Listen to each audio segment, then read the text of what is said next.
The whole no-fault issue is such a complex issue is because there is the philosophical debate, which is very divergent among people. People have vastly different views of what marriage is, what divorce is, how lenient it should be, and everybody has a different opinion about that.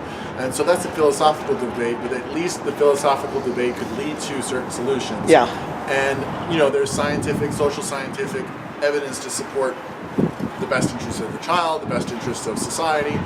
But like you said, it's being polarized with these political campaigns, lobbyists, groups, and, you know, really special interest groups that are fighting for no faults, despite whatever the rhetoric is, the behind-the-scenes incentives and ongoings that, really lead to their own benefits rather than society's benefit. So it's interesting that you mentioned the best interests of the children. I actually pulled the Texas Family Code. I think it's over 1,540 pages, something like that.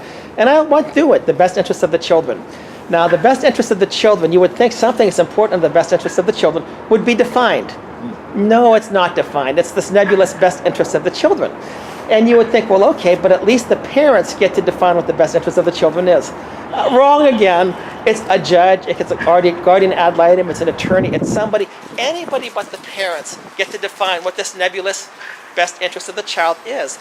The interesting thing about who coined the phrase best interest of the child?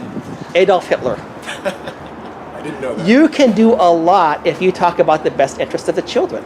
The other crazy thing is, if you go to this judge here, he might say, well, the best interest of the children is for him to have, all of his time with his father. This judge here might say, well, no. The best interest of the children is to have all of his time with the mother.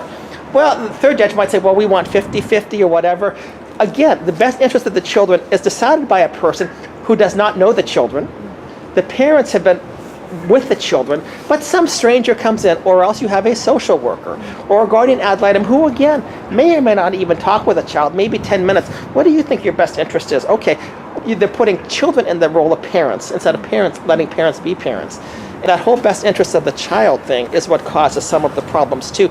People that say, well, the best interest of the children is the amicable divorce are completely mistaken.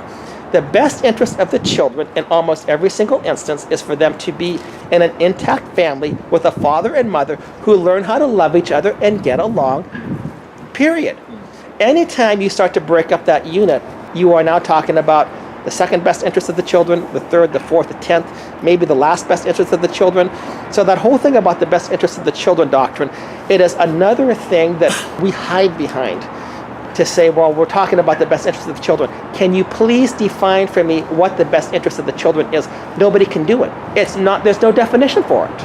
In my opinion, it's a marketing scheme that is propaganda to the max because there is no definition of it. And I think social science would show that indeed the best interest of the child is to be in a home with two parents under the same roof. Right. Now, I've seen an interesting distinction that some lawyer made between low conflict families and high conflict families, and the low conflict families being the majority of cases. Now, I would consider my situation personally to be perhaps medium range, maybe not fully high but not fully low, and certainly leading to a lot of things where at the time I felt that it was better for my parents to divorce. Now, even that, looking back retrospectively, I know 100% that my life and the life of the rest of my family members would have been much worse off had my parents divorced much earlier on.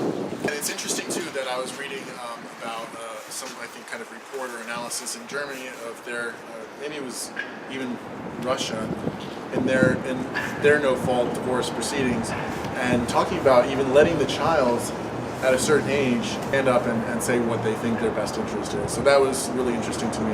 I don't know if that's the right approach. I'm not saying that it is, and many times your child doesn't know what is in their best interest. I do think that the competence is with the parents, and I think the competence should be taken away somewhat for the parent that is seeking the divorce. Because I think the parent that is seeking the divorce cannot separate their own interests from that of their children, and I think there's a little less competence there with the spouse who is seeking the divorce, but I absolutely do not think it should come from strangers that don't know anything about the child. Yeah, and I would question the whole thing about the child too. What happens sometimes is that if one parent wants to shield the child from what's going on, or she may not know the full story, Yeah. And the other person may exaggerate, and all of a sudden, mom or dad are, just a terrible demon. Well, yeah, absolutely. That's a good point. The child gets a different picture of what reality is, Yeah. and can be persuaded depending on what side of the narrative is being told. But yeah, I certainly do not think that strangers that don't know your family situation or background should be making these types of decisions.